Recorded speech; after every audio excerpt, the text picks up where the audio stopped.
पाउसेदी युमफम ओइबा मरोइबा पाउ खरा अपडेट तौजरी कांग्रेस के पाउनम ब्रोजेन सु बीजेपी दा ngasi संगलखरे माइनॉरिटी गवर्नमेंट ओइरे हाइदुना कांग्रेस ना हाइरिबा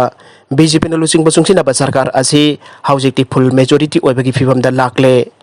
ngasi सु वांगजिंग तेंथा केंद्र दा कांग्रेस की टिकट दा वोट करखिबा पाउनम ब्रोजेन बीजेपी दा संगलखरे महाक संगलखिबा ग लोइना हाउजिक फावबदा कांग्रेस तगी बीजेपी दा मसाना याना संगजरखिबा MLA मंगा सुरे कांग्रेस तगी बीजेपी दा संगलखिबा MLA सिंह अदुदे लीलोंग केंद्र की MD नासिर साइकुल केंद्र की यामथंग हाउकिब वांखै केंद्र की ओ हेनरी सगोलबन केंद्र की RK इमो अमदी वांगजिंग तेंथा की पाउनम ब्रोजेन ने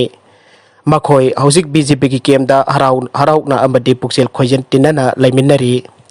पावसन मखा तारिबदी हौजिकसु मखा तना कांग्रेस के MLA खरासु बीजेपी दा संगलकनबगी सेम साधुना लैख्रे लोइनना बीजेपी नसु थोंगलाउना हांगदुना हराउ तरामना उकनना बथौरांग तौदुना लैरे हाइबा तारी थाजबा याबा मफमदगी फंगबा पाउ असिगी मतुंग इन्नदी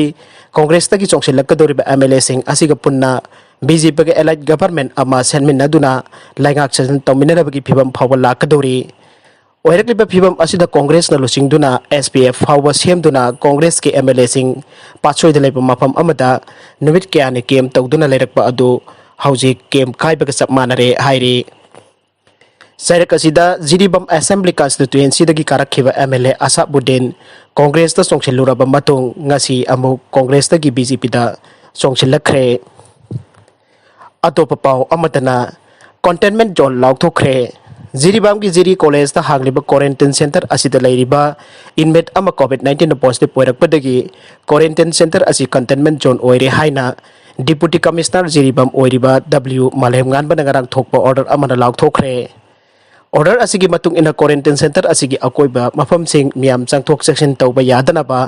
सिल तौसिनदुना थमखरे लोइनना मखाताबा सेक्शन थौरांगी थबक लोखटपा हौखरे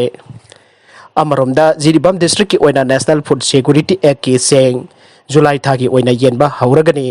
मसिगिदमक्ता जिरीबामदा हांगदोकलिबा फेयर प्राइस शॉपसिंगदगी से केजी अमममदा लुपा अहुमदा नपसागी कार्ड होल्डर सिंगना ngasiदगी लौबा यारगनी हाइरे HVS की मापू पुलिस ना फाखिबा लैते COVID-19 की सत्ना कंगलोन की वांगमदा कांग्रेस के केम सिलुई हाइबगिदमक्ता पुलिस ना HVS की मापू फाखरे हाइना पाउसेदा याउखिबा अदु अरानबनी HVS की मापू पुलिस ना फाखिबा लैते हाइना HVS की मापू ना पाउसे असिदा फोंगदोरकली पाउसे असिगा टेलीफोन दा पाउ फाउनाबदा पुलिस ना फाखिबा लैते हाइबगा लोइनना COVID-19 की सत्ना कंगलोन की वांगमदा केम सिनबसु लैते हाइना सेंगदोरकली मरक असिदा मणिपुर दा नौना मरफुगा तरुक COVID-19 पॉजिटिव ओइबा थेंगनादुना अपुनबा कन्फर्म ओइरबा मसिंग लिसिंग अमागा सुकना यांखै का तरुक यौख्रे लाइना असिदगी फरकपा सहम यांखै मरी सुख्रे लोइनना हौजिक एक्टिव केस ता साट्रे सुकना अनिदा लैरे अरोइबदा कंटेंट असिगी मरुइबा पाउ खरा असिबु पाउदुमजरिबा Manipur local news YouTube channel अमदी Facebook पेज असिदगी